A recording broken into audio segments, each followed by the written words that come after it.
Ina niya, no? Nilubog ko lang yung dahon ng table leaf. Ay, may ugat siya. Yung iba hindi nagtuloy. Pero, ayan, isang yan nagtuloy. Pati isa. So, dalawa nagtuloy. Ngayon, pwede na natin itanim yan sa lupa. Tutuloy na yan, may ugat na yun. Kita niyo ba? Yan, ugat niya. Kinuha ko lang yung dahon ng kidalip, tapos nilubog ko siya sa lupa.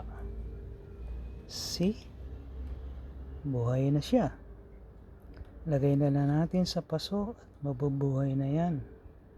I-update ko lang kayo kung ano naman nangyari yan. Okay, bye-bye.